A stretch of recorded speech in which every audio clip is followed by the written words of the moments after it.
Fala pessoal do sexto ano, segue mais um vídeo aí de ciências e a gente vai falar sobre os níveis de organização dos seres vivos, que compreende as páginas 13 a 20 da nossa apostila.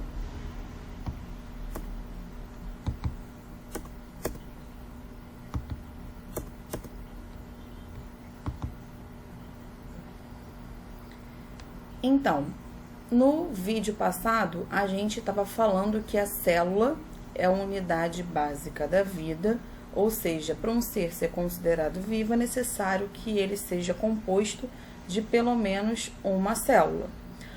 O estudo da célula é chamado de citologia.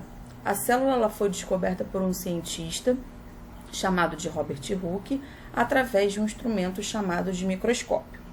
E os seres vivos são organizados a partir da unidade fundamental da vida, que é a célula, sendo que um conjunto de célula forma um tecido, um conjunto de tecido forma um órgão, um conjunto de órgão forma um sistema, e aqui eu tenho o organismo ou o corpo, ok? E agora a gente aqui vai falar um pouquinho sobre os tipos de célula, tá? As células, elas são divididas em procarióticas, que vão dar origem aos seres procariontes. O que isso quer dizer? São células que não possuem a membrana nuclear, ou seja, a membrana que envolve o núcleo, já que a célula é formada por três partes básicas: membrana plasmática, que é essa partezinha aqui de fora, o citoplasma, que é todo esse material aqui dentro, e o núcleo, que é a parte central da célula. Sendo que as células procariontes, elas não apresentam membrana nuclear, ou seja, o núcleo ele é desprotegido. Já as células eucariontes ou eucarióticas são aquelas que possuem a membrana que envolve o núcleo, ou seja, o núcleo ele é separado do citoplasma por essa membrana. Os únicos seres vivos que não apresentam membrana nuclear são as bactérias. Os seres vivos também podem ser unicelulares, como mais uma vez as bactérias se encaixam nesse tipo de organização, e seres multi ou pluricelulares, que são seres que apresentam mais de uma célula. Nós acabamos de falar sobre os tecidos, que são conjuntos de células. O estudo dos tecidos é chamado de histologia. Basicamente, são três tipos de tecidos: tecido epitelial, o tecido conjuntivo, o tecido muscular e o tecido nervoso, sendo que o tecido conjuntivo ele apresenta subtipos, que é o que a gente vai trabalhar a partir desse vídeo, tá bom? Então a gente vai começar a falar sobre o tecido epitelial, que é o tecido que tem a função de revestimento do nosso corpo. Ele é formado por células justapostas e com pouca substância extracelular. Então, aqui a gente tem como é representado o tecido epitelial dentro do nosso corpo, tá bom? Tecido conjuntivo, como eu disse para vocês, ele tem vários, subtipos, mas vamos falar de uma maneira generalizada sobre o que é o tecido conjuntivo, que é conhecido como tecido de conexão, que é composto por células e fibras. A conexão ela é feita através da sustentação e preenchimento entre os espaços dos tecidos. Então, aqui, ó, as células e as fibras que eu acabei de falar para vocês.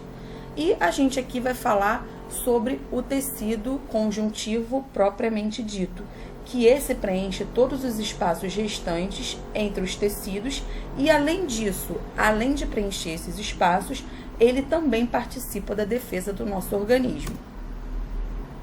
Agora, a gente vai falar sobre o tecido cartilaginoso, que nada mais é do que a cartilagem, que vocês conhecem especificamente, falando de orelha e falando de nariz. O tecido conjuntivo cartilaginoso, ele tem uma cicatrização lenta, porque a gente não tem vasos condutores de sangue em grande quantidade nessas localizações. que além de estarem situadas na orelha e no nariz, como eu falei anteriormente, ele pode estar presente nas superfícies articuladas dos nossos ossos, ou seja, em cada articulação, lembrando que a articulação é a união entre dois ou mais ossos, eu posso ter a presença de uma cartilagem, e elas são pouco vascularizadas, ok? Agora a gente vai falar sobre o tecido adiposo, que é um tecido capaz de guardar gordura em células chamadas de adipócitos. Então, aqui a gente vê a função, né, dos adipócitos, que é armazenar essa gordura, cuja função é ajudar no isolamento térmico, ou seja, nos previne de sentir tanto frio quando estamos em baixa temperatura. Sendo assim, o nosso corpo ele vai manter a energia acumulada a partir dos alimentos, mais especificamente dos carboidratos. Agora a gente vai falar sobre o tecido conjuntivo ósseo, que é um tecido que tem a função de sustentação e se faz presente no esqueleto. Lembrando que esqueleto é o conjunto de ossos. O tecido conjuntivo ósseo, ele é rico em sais de cálcio, fósforo e magnésio. E devido a essa riqueza de fibras de colágeno, podem oferecer uma certa flexibilidade ao osso. E aqui, ó, nós temos os osteócitos, que são as células que formam os nossos ossos. E para a gente finalizar os tipos de tecido, a gente tem o tecido conjuntivo sanguíneo. Vamos finalizar só o tecido sanguíneo. Depois tem um outro vídeo falando sobre os tecidos musculares, tá bom? Então, é o único tecido líquido do nosso corpo devido ao plasma. O plasma tá aqui, ó.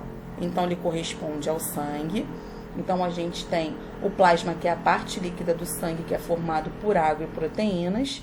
E esse tecido, ele vai servir como transporte de nutrientes, hormônios e outras substâncias. Então, o nosso sangue, ele é dividido basicamente em duas partes. O plasma, que é essa água rica em proteínas, e os chamados elementos celulares, que são os glóbulos brancos, que vão ajudar na oxigenação, os glóbulos vermelhos, que vão ajudar na oxigenação, os glóbulos brancos, que vão ajudar na defesa, e pequenos fragmentos de células, que são as plaquetas, que vão ajudar na cicatrização. Tudo bem, galerinha? Então, espero que vocês tenham gostado e que eu possa ter ajudado vocês. Fiquem com Deus. Beijos!